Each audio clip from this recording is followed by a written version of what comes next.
Assalamu alaikum. Barkanmu da sake saduwa da ku a cikin wannan shirin namu wanda ƙungiyar Wambai Association Writers ta ɗauki nauyin kawo muku. A yau muna ɗauke ne da sabon littafin mai suna Mahaifiyata ce, wanda ni Yahanasu Idris Abdullahi wanda kuka fi sani da Mrs. Maimali na rubuto muku kuma zan karanto.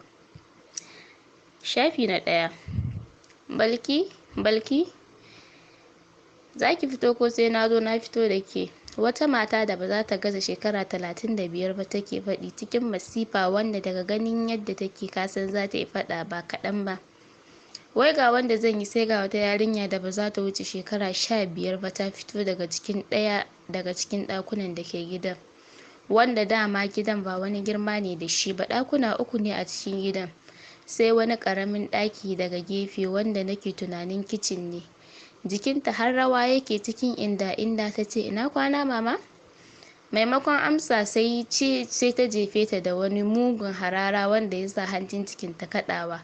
A tsawace ta ce, za ki je ki ɗebo ruwan ko sai na rufe ki da duka?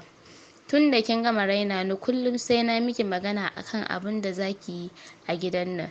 Cikin sauri ta ɗauki bokiti tare da barin gidan, don ta san in ta tsaya to fa jikinta zai gaya mata. Cikin nutsuwa take tafiya har ta isa gurin da ake ɗiban ruwan. Kasancewar safiya ne ya sa babu wasu mutane a gurin. Cikin mintuna kaɗan bokitin da ta tara a famfo ya cika. Ta ɗauka tare da nufan hanyar gida. Tana shiga ta ajiye ruwan, ta ɗauki tsintsiya ta share gidan tas.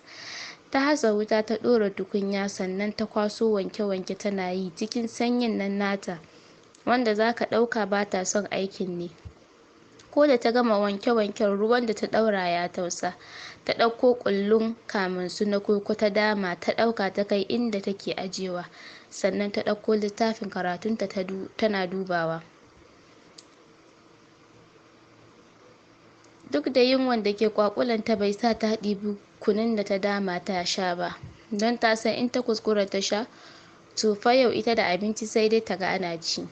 Nan ta fara yi ma kanta tambayan da ba ta da mai bata amsa, wanda tun tasowanta take ma kanta wannan tambayan, amma ba ta da mai bata amsa. Ita dai tun tasowanta ba ta san me ake ce ma soyayyen mahaifiya ba. Wannan yasa take ma kanta tambayan ko dai mamanta ba ita ta haife ta ba. Amma in ba ita ta haife ta ba, to wace ce mahaifiyarta? Don a iya saninta tun tasowanta ba a taɓa kiranta shegiya ko 'yar tsuntuwa ba. Saukan dukan da ta ji ne ya dawo da ita daga dogon tunanin da ta shiga. Mama ta gani a kanta tana huci kamar za ta rufe ta da duka. Ai ba shiri ta miƙe tare da faɗin, mama na gama aikin. Wani kallo ta watsa mata tare da faɗin, shine baki sanar min ba?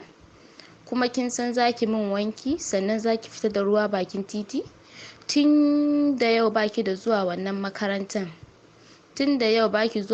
ƙaddararren makarantar da ban ga amfanin zuwan shi ba. Sai na yi magana wancan uban naki da ba shi da zuciyar nema ya fara min mitan da ya saba, sai ka ce shi ya yi karatun da ya dage sai kin yi. Duk tana wannan maganan ne tana juya kunun da Balki ta dama. Tana zubawa a kofi, ta kai kallonta gurin Balki da ke tsaye tana sauraron ta, don dama ta riga ta saba ji. Ki ɗauka ki yi maza ki gama sha yanzu, ina jiran ki. To, ta amsa tare da ɗaukan kofin ta koma gefe tana sha. Wace ce Balki? To masu sauraro, a nan zan dakata, sai ku tare mu a shirinmu na gaba. Kar dai ku manta, ku danna mana subscribe da like da comment, sannan ku danna ƙararrawar sanarwa domin sanar da ku da zarar mun ɗora sababbin shirye-shiryenmu. Na gode. Assalamu alaikum. Barkanmu da sake saduwa